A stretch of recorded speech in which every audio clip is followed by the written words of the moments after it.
வணக்கம். Royal chess Tamil உங்களை அன்புடன் வரவேற்கிறது. என்னுடைய பேர் Murugan, a FIDE rating chess player, chess coach. இந்த வீடியோவில் ரூக் எப்படி மூவ் ஆகும், எப்படி அட்டாக் பண்ணுன்றதை பற்றி பார்ப்போம். ஃபஸ்ட்டு ரூக் வந்து ஹரிசாண்டல், அதாவது படுக்க விஷமாக போகும். நீளமாக செங்குத்தாக போகும். அதாவது வெர்டிக்கல் அண்டு ஹரிசாண்டல் ரெண்டு டைரக்ஷனில் போகும். இது வந்து வெர்டிக்கல், இது வந்து ஹரிசாண்டல், ரெண்டு டைரக்ஷனில் மூவ் ஆகும். அதே மாதிரி இந்த ரூக்கும் ஹரிசாண்டல் வெர்டிக்கல் ரெண்டு டைரக்ஷன் மூவ் ஆகும். இது வந்து ஓப்பன் ஃபைல், பான் இல்லாதனால இந்த ஃபைலுக்கு பேர் ஓப்பன் ஃபைல்னு பேர். ஓப்பன் ஃபைலில் ரூக் ஆக்டிவாக ஒர்க் பண்ணும், ஆஃப் ஓப்பன் ஃபைல்லையும் ஒர்க் பண்ணும். பட் க்ளோஸ்டு ஃபைலில் ரூக்கால் விளையாட முடியாது. இப்படி தான் ரூக் விளையாடணும். இப்போ ரூக்கோட ஒரு அட்டாக் பற்றி பார்ப்போம். இது வந்து 7th ரேங்க் அட்டாக். இங்கே அட்டாக் பண்ணுறாங்க, இப்படி மூவ் பண்ணிட்டாங்க. அடுத்து இந்த ரூக் டபுளிங் பண்ணுறது. இது வந்து ரூக் டபுளிங் பண்ணுறது. ரூக் டபுள் பண்ணும்போது ரூக் ஸ்ட்ராங்காக இருக்கும். இப்போ இந்த பொசிஷனில் பானம் இப்படி மூவ் பண்ணுறாங்கன்னா இது பிளண்டர் மூவ். ஏன் பிளண்டர் மூவ்னா இந்த பேக்ரவுண்ட் வீக்னஸ் இருக்குது. அடுத்த அட்டாக் பார்க்க போகிறோம். பேக்ரவுண்ட் வீக்னஸ் அட்டாக் பார்ப்போம். முதல்ல பார்த்தது நம்ம 7th ரேங்க் அட்டாக், அடுத்து ரூக் டபுள் அட்டாக், ரெண்டு ரூக்கை வச்சு டபுள் அட்டாக் பண்ணுறது. மூணாவதாக பார்க்குற ஒரு அட்டாக் வந்து பேக்ரவுண்ட் வீக்னஸ் அட்டாக், அதாவது 8th rank attack.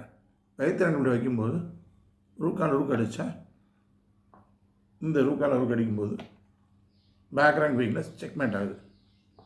White to play. இப்போ இந்த கிங்கோட எஸ்கேப் ஸ்கொயர்ஸை கண்ட்ரோல் பண்ணணும்.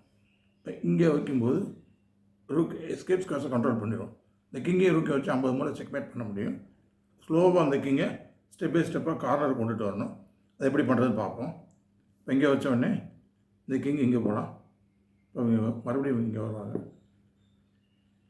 இப்போ இங்கே வரும்போது கிங் இங்கே வந்தால் அடுத்து இந்த ஃபைலில் 3rd ரேங்கை கண்ட்ரோல் பண்ணணும். சேம் ஃபைலில் வச்சுக்கிட்டு சி ஃபைல்லே வச்சுட்டு 3rd ரேங்கை கண்ட்ரோல் பண்ணுறாங்க. இப்போ கிங் இங்கே வரும்போது ரூக் C2. இப்போ இந்த ரேங்கை கண்ட்ரோல் பண்ணுறாங்க. கிங்குக்கு 2 ஸ்கொயர் தான். இங்கேருந்து போகும்போது இங்கே வருவாங்க. இங்கே வரும்போது இங்கே போவாங்க. பழையபடி இங்கே வரும்போது RC1 செக்மேட் ஆகுது.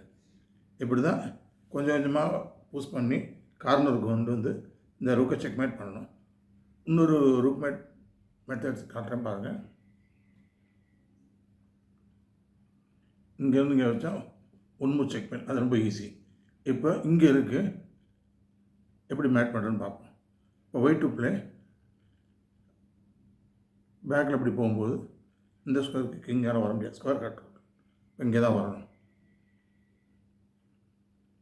இந்த டெக்னிக் யூஸ் பண்ணணும். ஸ்கொயர் கண்ட்ரோல் டெக்னிக் யூஸ் பண்ணணும்.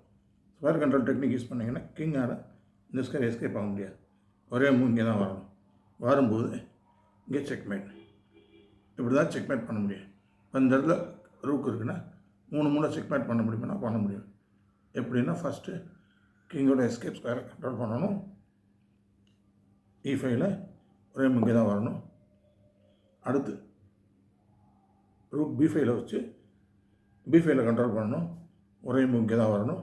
இங்கே வரும்போது டேரெக்டாக இங்கே வச்சா செக்மேட் ஆகுது. அதான் 3 முறை செக்மேட் ஆகுது. இப்படி ரூக்கை வச்சு நீங்கள் ப்ராக்டிஸ் பண்ணி பார்த்தீங்கன்னா உங்களுக்கு ரூக் எண்டிங், பேசிக் ரூக் எண்டிங் உங்களுக்கு ஈஸியாக புரியும். இந்த வீடியோ பிடிச்சா லைக் பண்ணுங்கள், ஷேர் பண்ணுங்கள். மறக்காமல் ராயல் செஸ் தமிழை ஃபாலோ பண்ணுங்கள். தேங்க்யூ.